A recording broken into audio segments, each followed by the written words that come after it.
Please report.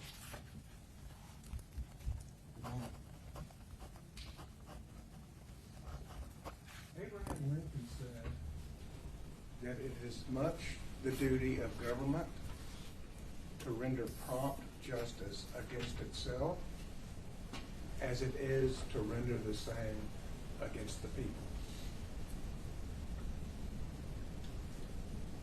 What he was saying was, we have a government comprised of prosecutors and police officers whose job it is to render justice against citizens when they violate the law. And that's what we're accustomed to. Prosecutors and police officers working together when someone has violated the law so that they may be held accountable, so that we may have peace and dignity in our state. But Lincoln reminded that no one is above the law, that those in government can also violate the law. And when that happens, it is the government's job to also render justice against those they work with.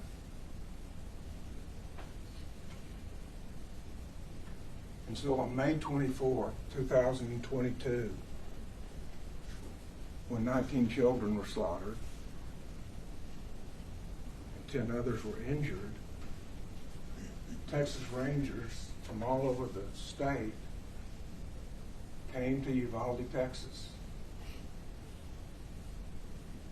investigated the crime scene, talked to witnesses, analyzed the case for up to a year. And after analyzing the case, one of the members of the government has been brought to you for justice. But ultimately, in our country, in a democracy, it is the people that decide their government. You do that by electing officials. You do that by sending letters or requests to have the law changed. And when one of the members of your government violates the law, you decide whether or not that is acceptable. Because make no mistake, the 12 of you will set the bar for law enforcement in these situations. If it's appropriate to stand outside hearing 100 shots while children are being slaughtered, that is your decision to tell the state of Texas. And by the same token, if that is not appropriate, that is not how we expect officers that are charged with the duty of protecting children to act, that will also go out from this courtroom.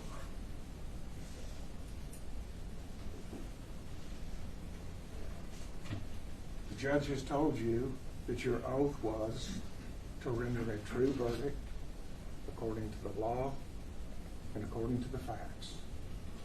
He has given you the law, and it is that same law that we discussed in Voir Dire some 2 weeks ago. You recall we talked about this is a special statute because we're dealing with a special group of people. We're dealing with children under 15 years of age, and so we're expected to act differently when we're talking about children that are frail, can't defend themselves, 15 years old or younger. And in this law, the law of child endangerment, none of us are allowed to endanger a child. None of us can point a gun at a child, put them in danger, put them in harm's way. But there is also the protection that if you have a duty to act, you can't stand by while a child is in imminent danger. If you have a duty to protect the child, you can't stand by and allow it to happen. We talked about the people that have a duty, parents have a statutory duty, and police officers have a statutory duty. And those two sets of people cannot fail to act when a child is in imminent danger. And so the charge in this case is that these 29 children were in danger. Not just danger, but imminent, immediate, close at hand danger. And that there was a man who had a duty to act, who failed to act. And that failure to act, he was aware or should have been aware that that placed those children in danger. But we're also very specific about it. How is it that he failed to act? He failed to act after being aware that shots are fired, being told the general location of the defendant, of the gunman, having time to respond. He failed to act by either engaging, distracting, delaying, or even attempting to do those things. And also being aware that shots were fired and being advised of the general location of the shooter and having time to act and having been trained in that active shooter training, he failed to follow his training to respond by advancing toward the shooter until after the children in 111 and 112 had been shot. That is the obligation the state has to prove to you beyond a reasonable doubt.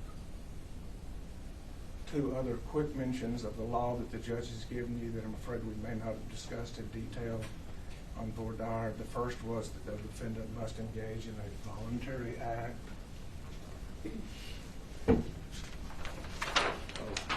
The first was on causation. We talked about when you have child endangerment by omission, there can be two people that can be held responsible. The person that is causing the danger and the person that has a duty to prevent that danger failing to act. Yeah, I'm just going to object to that. Sorry, at this point. There's concurrent causation is on his board, but not in the charge. I'm not discussing that. They just now went through that, Judge, and I just didn't mark it off. I didn't say concurrent cause. I talked about what we talked about in the law that. Okay. All right, I'll overrule the objection. Go ahead. Ladies and gentlemen, I just noticed the clerk brought to my attention, we were working on that charge yesterday. Your date's wrong on that. It's 21. January 21, the last page of it. So it says 20, but it's 21. You know that. Go ahead. The second issue is voluntary. The defendant must engage in a voluntary act. That's as opposed to an involuntary act. An involuntary act, I believe we talked about during jury selection, is, if you stumble and knock somebody over an embankment and they're injured, that wasn't a voluntary act on your part. A gust of wind blows you into somebody. You're not responsible for that kind of conduct. If somebody swerves into oncoming traffic and hurts somebody, that certainly looks like you should be responsible for that conduct. But what if it was the very first time you'd experienced a heart attack and you lost control of the vehicle? That's not a voluntary act. That's an involuntary act. You're not responsible for that. But if you make a decision to seek cover and ask for cover as opposed to going in and stand by while people are being injured and killed, that is the kind of thing that's the voluntary act. It is defined in the statute. And finally, on mental states, there were 4. Intentional is not really something to discuss. Nobody believes that Adrian Gonzales meant for this to happen, wanted this to happen. But the other 3 deals with their level of awareness. Knowingly means simply you're aware that by standing by, it's reasonably certain the children will be in danger. aware is reasonably certain. Reckless is one degree lower than that, and that is not that you're reasonably certain the conduct will happen, but reasonably certain that there is a risk, a substantial and unjustifiable risk that the children will be in danger. But there's still an awareness. But in addition to that, there's criminal negligence, in which the law is simply, you should have been aware, based on all those circumstances, that by you failing to act, the child was at risk. So that's the mental state. Not that he intended it, wanted it to happen, but at minimum, he should have been aware that by standing there, hearing 100 shots, he should have been aware the children were in danger by his failure to act. And so then we move into, and beyond the law, into what the state's case was. And it's pretty straightforward. This is not the order we put it in, but this is just the order I drew it up, because training is a big part of who Adrian Gonzales was. And you have the training that he trained others, because that tells you what he knows. And it also tells you a lot about what the state has done before you got here. In that lesson plan that was introduced into evidence, it tells you that amidst active shooting, the state of Texas stepped forward and required active shooter training for school police officers. And that active shooter training includes stop the killing, stop the dying. And it's not terribly complicated. The training is go to the gunman, advance toward the shots. Pretty straightforward.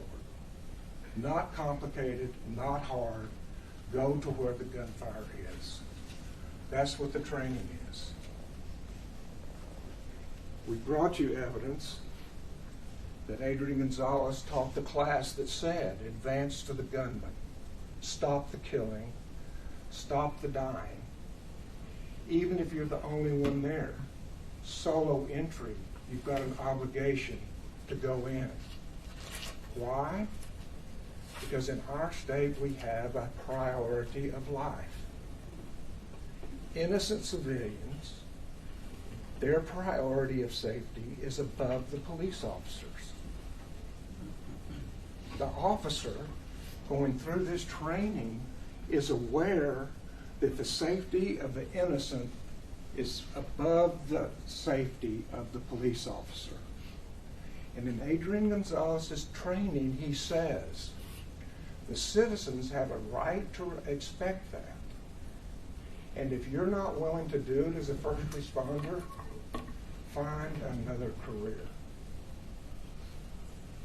Adrian Gonzales is teaching his fellow officers, take your job seriously. It's okay to move aside. It's okay if you're not up to that. Let somebody else step in that is up to it. Because as citizens, we have the right to expect that. When we call for help, we have the right to expect somebody that is put on the badge and put on the gun and put protect and serve on the side of their car will do that when we call. Because if they're not willing to do that, where are you? What are you left with when you're in danger? Who do you call?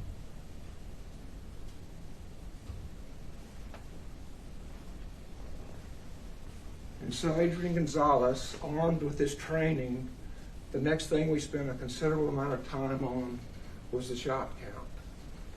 The casings along the west side, the casings along the hallway, the casings in 111, the casings in 112. And why did we spend all of the time on that?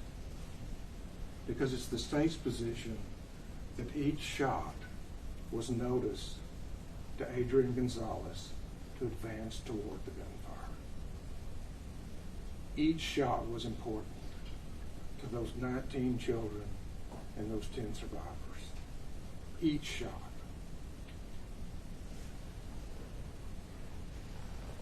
But the shot count, also as we did that, and obviously if you have this kind of slaughter, there's going to be blood, and we apologize for that. But the blood also tells you a story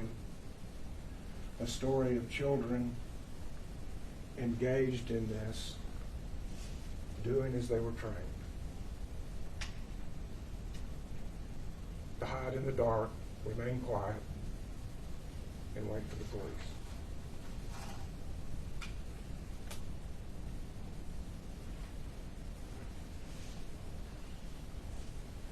Did the defendant have time to act?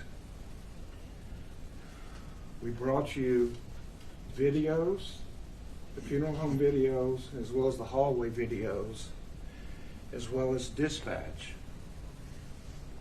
to tell you what he was aware of, when he was aware of it, and what was going on as he stood outside the fourth grade wing for 3.5 minutes before he made his first move, before he moved forward. We also brought you the defendant's statement. And the defendant's statement, I think, clears up almost the entire case. That is what he told the Texas Rangers shortly after this happened. If you're worried about whether or not he had notice and whether he had time to act and what his decision making was, listen to these words from Adrian Gonzales. He's over there. He's over there. He's wearing black. I say where? I hear shots going off. Hear sounds coming from behind the building. I get on the radio and say, shots fired at Rob's school, and give the location and where he is. Trying to get from the front of my vehicle to the back of my vehicle. There's only a tree and a building. She tells me he's over there. She's pointing, saying he's over there. He's dressed in black. I say where? She says the teacher's parking lot. I want to say I saw a black car at the end, and then I hear the rounds going off. When Melody Flores says he's over there, the teacher's parking lot, I hear the rounds going off. Some evidence of auditory exclusion. He tells the Rangers, as Melody Flores is telling him where he is, he hears the rounds going off. She goes, he's over there by the teacher's parking lot. Then I hear the sounds going off. I heard 7 or 9 shots while I was inside the building. The coach said parking lot in all black. That's when I heard the rounds start going off. I never saw him. I never went to the school until I got coverage over here. Then I made entry. I heard like 3 or 4 gunfire.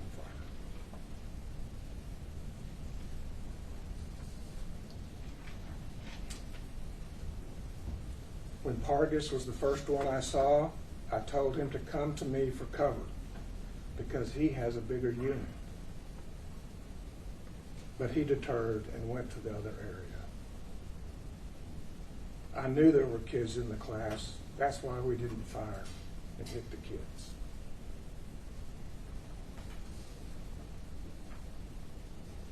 I'm responding because they are saying the guy is running to the school. I didn't respond to the accident. That's a PD traffic. I'm going over there because they are saying the guy is going to the school and has a gun. Yeah, that's why I'm going to the school. And so the question is But as Melody Flores is telling him where he is, he's in black. When did she tell him that? Do you really suppose that someone who risked her life to go tell the kids to get inside the door, that is that worried about those children, that turns to run, that when the police officer gets there, doesn't immediately say what she told you she said? He's over there, he's in the parking lot. Where? And she points.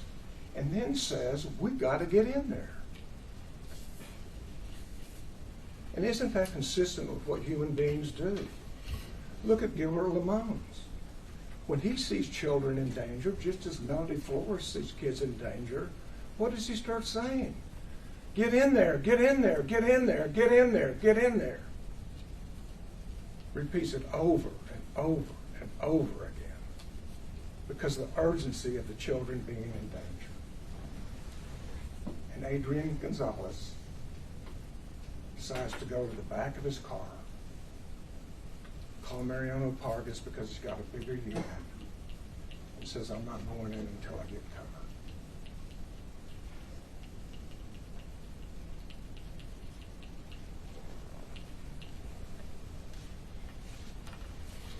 We proved to you the children were in danger. And I know that was a horrible thing to have to experience. But each one of those children deserves to be released. And you needed to know that those 60 shots in rooms 111 and 112 before Adrian Gonzales entered,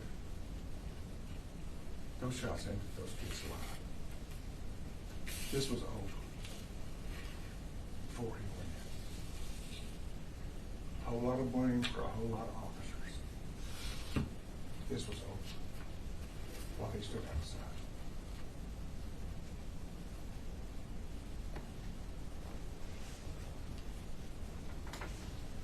And we anticipated that the defendant would say, I was confused, regardless of what he said in his statement. And so, certainly gunfire can be a confusing thing. But we brought you teachers that experienced that gunfire. And the teachers told you that experiencing that gunfire, they still put their kids first and they followed their training. Kids first, follow the training. Melody Flores did it. Miss Deming in room 104 did it.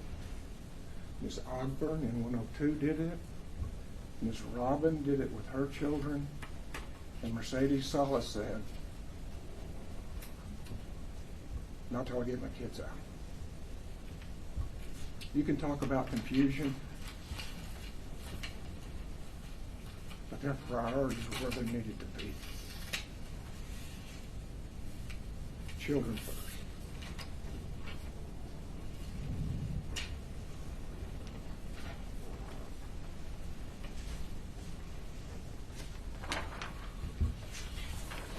When we talk about the defendant's evidence, or the defendant's case, let me say, we started very early on that Monday, but he didn't have time because it was too far. It was 45 seconds over there. So we brought you evidence that somebody that covered that almost that same distance was able to do it at a jog in about 11 seconds. It was further than that, given 15, 18 seconds, but it certainly wasn't 45 seconds. And then there was the representation. There were no shots fired toward Melody Flores. There's no evidence of that. And so we brought you the evidence of the 8 casings on the side of the parking lot, the shot into room 24. Well, those 8 shots were accidental discharge by a man bent on killing kids. He just made an accident, swung his gun around, and fired those shots, not toward Melody Flores, but toward that window. And so we brought you the casings. One picture shows 3 of the casings, but you remember the FBI agent said we had to go back several times, and so there's 2 more markers that are additional. There's 5 casings. There's 5 shots in the glass and 5 shots directly across up into the, not 5, but shots shrapnel up into the ceiling and down into the floor.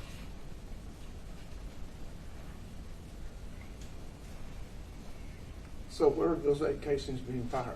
If we have those 5 taken care of, as well as in one room 104. Well, we have room 24.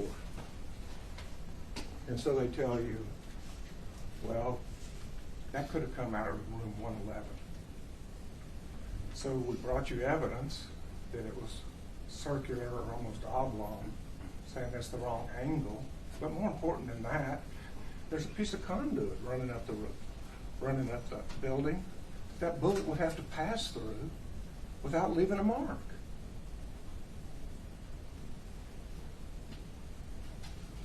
That evidence about Melody doesn't know what she's talking about is so you don't trust Melody Flores.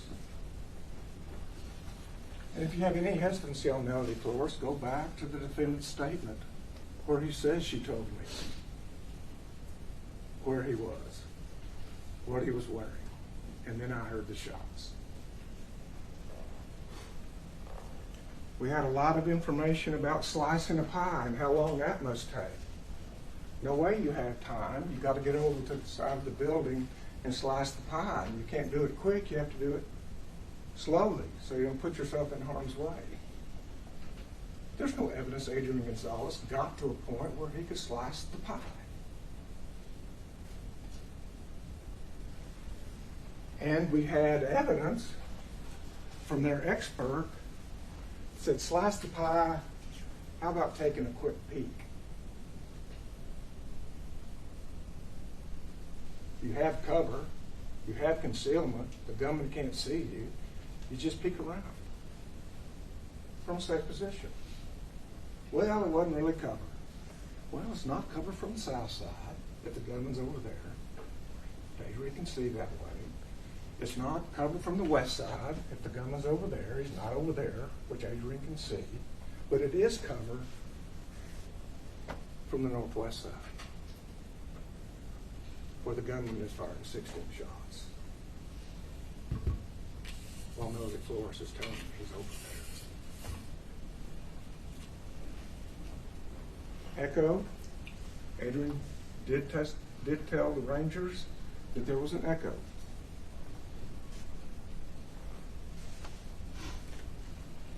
So from his spot where he's standing, he's got to find out where that shot's coming from. And he can see on the east side it's not coming there. He can see on the south side it's not coming there.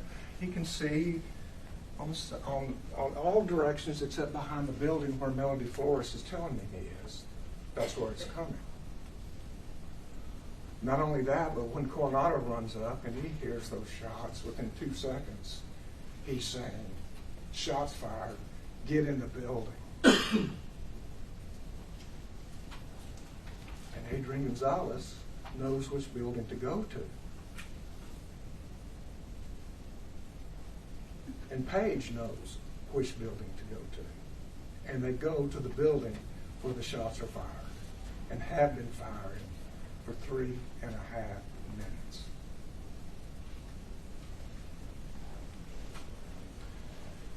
Well, let's talk about the doors, the responsibility of the doors.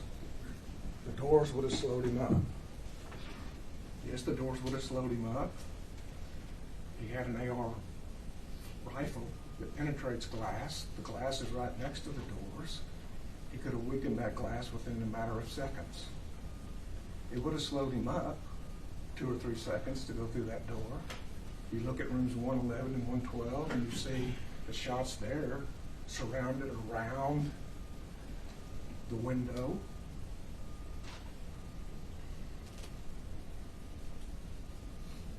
May have slowed him up another couple of seconds if the door is locked. But we're not talking about a couple of seconds. We're talking about 3.5 minutes. Number one. Number two, the charge of endangering a child means you have to be aware the child is in imminent danger when you fail to act.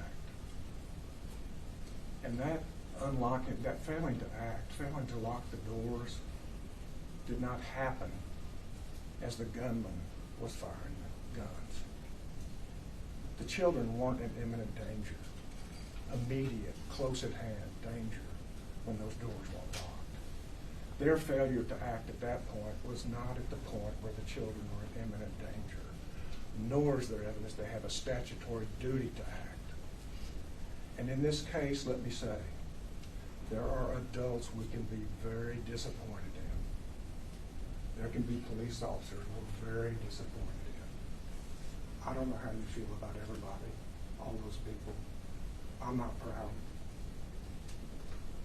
This is the case of the state of Texas versus Adrian Gonzales and the facts against him. And is he going to be held accountable for his lack of action? And so we concentrated our case on the facts against Adrian Gonzales. It's radio dispatch's fault because they didn't give significant enough information. They just said, wreck, man with gun, shots fired. They didn't say if he was shooting at the school or not. That's important information we should have known. But their expert got on the stand and said, wreck, man with a gun, what does that say?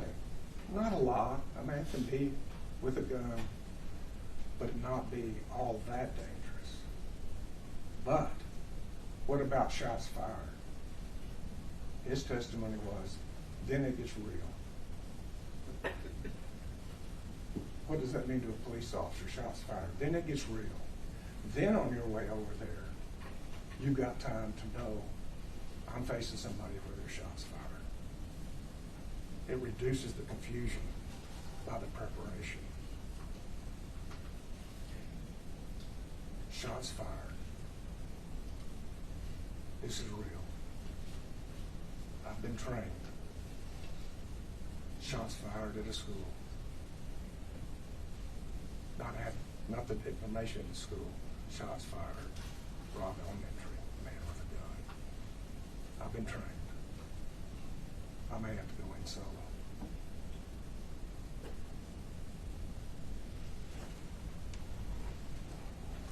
It was the police administration's fault because they didn't assign a person to each school.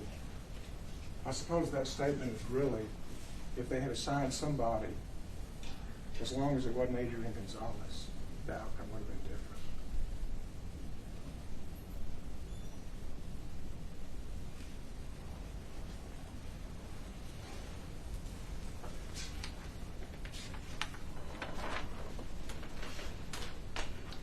The defendant's case. Then we moved to the other police officers, Page, Hill, Sauceda, Coronado. And I'll ask you to look through your course charge and find where it says evaluate the conduct of Page, Hill, Sauceda, or Coronado. You're here to decide one case. But we're glad to talk to you about these officers. Page, the funeral home tape alone shows you that he shows up 2.5 to 3 minutes after Adrian Gonzales is there. That, along with the raw videotape, shows you that he entered the building within 30 seconds. He shows up, there's shots going on, he assesses the situation, and in 30 seconds, he's acting. He's acting. Not failing to act. Hill, you recall that it's Hill's responsibility because he was called to Old Carrizo Road. He goes to Old Carrizo Road. He arrives there after the gunman is already inside the school. After the 16 shots from outside have already been fired on the other side of the school. The testimony was there was radio chat about setting up a perimeter. So he sets up a perimeter. Because here's what officers do. They get dispatched and they act. And when they get there, they assess a new set of information and they act. And after he sets up the perimeter, then he joins other people. And yes, the testimony was 25 minutes before he goes in. But Ruby Gonzales told you that once those hallways get full, it can become dangerous to overclutter that hallway. So you find other things to do.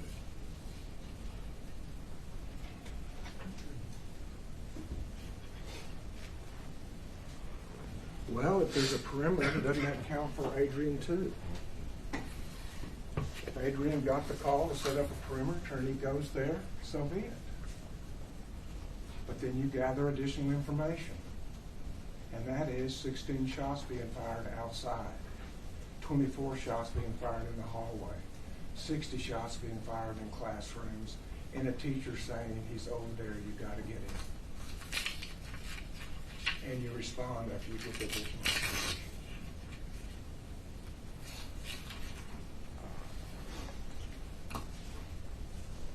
Salcedo shows up 30 seconds after the gunman has started shooting.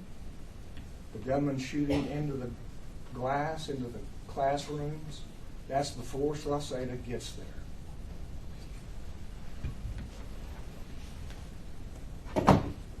Halfway up, you know it's when Salcedo gets there because the bag is dropped. And then shots are fired. 6 shots are fired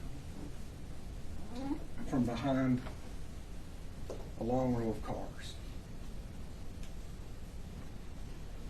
You're talking about him having an instant in which the gunman we know is hurrying the last part of that trip. We know the gunman is not firing into the building at that point. He's firing somewhere else. They think they're taking shots.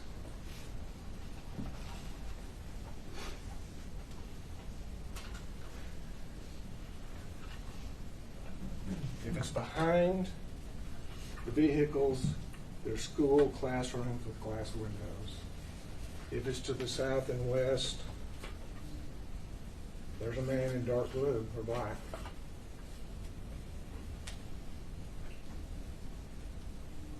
Permission to fire. Being careful.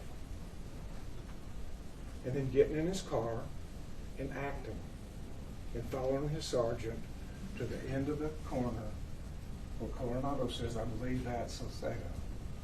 Also jogging to find the gunman. He's acting. And Coronado arrived to the sound of, he said he was receiving gunfire. The man at the funeral home is telling him, I think he says 2 or 3 the building. He's the officer that came that is used to these being bailouts, and maybe it's a road rage, and that's what he's used to doing, whereas a school officer is used to protecting the school grounds. And so he's thinking this is a road rage, and my guy's shooting at us because he doesn't want us to get him. So he goes around to cut him off. But in going around to cut him off, he's acting.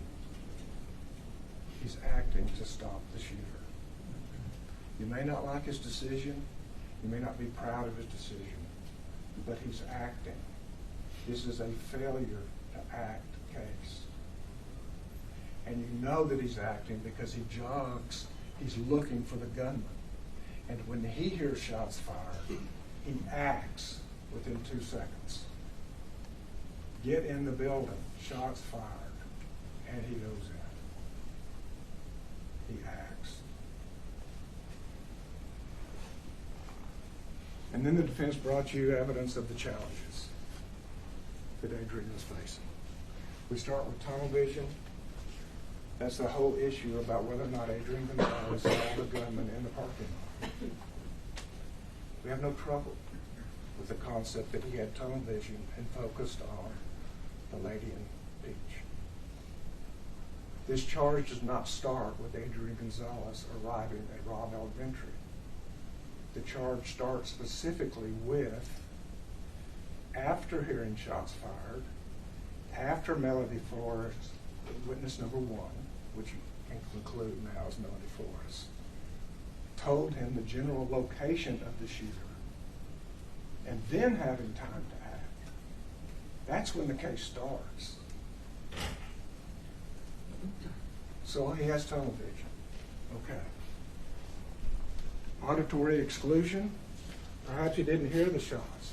Now, why would you tell the Rangers when Melody Flores told me where he was, I heard the shots? How does that happen?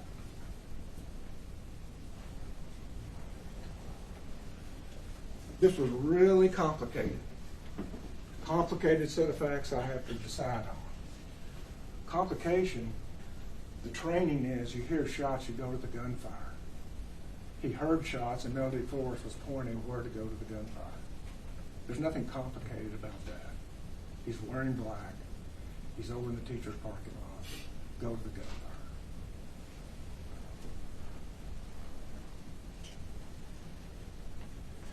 Perimeter. Why doesn't Adrian get to set up a perimeter if Hill gets to? Why didn't Adrian tell the Rangers? I heard I was supposed to set up a perimeter. That's why I set up a perimeter. That isn't what he said. He said, I waited for cover before I was going in.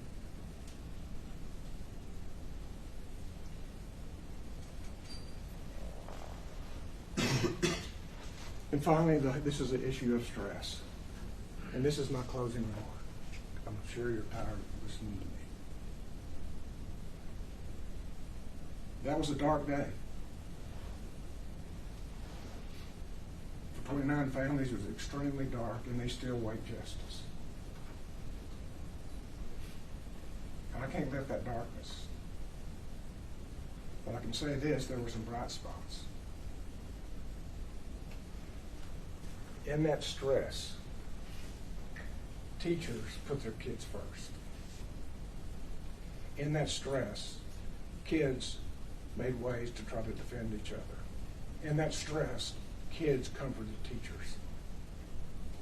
In that stress, kids came first.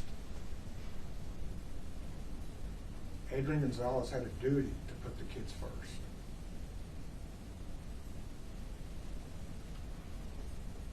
And he called for cover.